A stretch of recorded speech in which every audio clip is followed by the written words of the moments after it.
Саналы ұрпақ жарқын болашақ. Мұндай ордалы ойды антикор ақпараттық ағарту штабының мүшесі Серік Мұстафин сыбайлас жемқорлыққа қарсы комплайенс институтын жүзеге асыру бойынша атты келелі кездесуде айтты.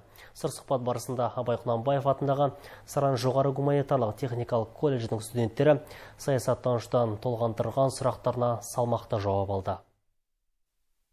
Саран қаласында белгілі саясаттанушы Серік Мұстафин мен сұхбат еркін форматта өрбіді.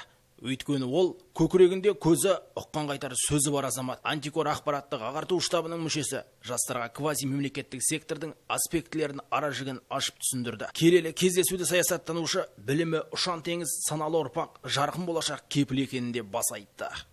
Келешегіміздің алғыр болуына, келешегіміздің дұрыс тәрбие болуына, еліміздің іргесі тұлғасы ретінде, қаланатын іргесі ретінде тәрбиелік жұмыстың бағыты осы бүгінгі жастардан деп айтуға болады. Сыбайлас жемқорлыққа қарсы саясаттың оның ішіндегі тақауда заңға кірген өзгерістегі комплайенс жүйесін енгізу, бүгінгі жастардың көзқарасы солар араласып, осы сыбайлас жемқорлыққа жеңуге жол салады деп ойлаймыз.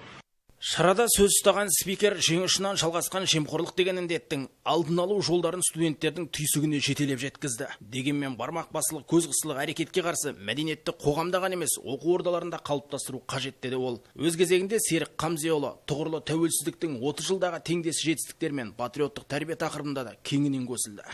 Жастарымыздың, студенттеріміздің мәдениетін, құқықтық мәдениетін тәрбиелеп, осы колледжіміздің аумағындағы азаматтардың, жастардың патриоттық сезімдерін қалыптастыруға жағдай жасау.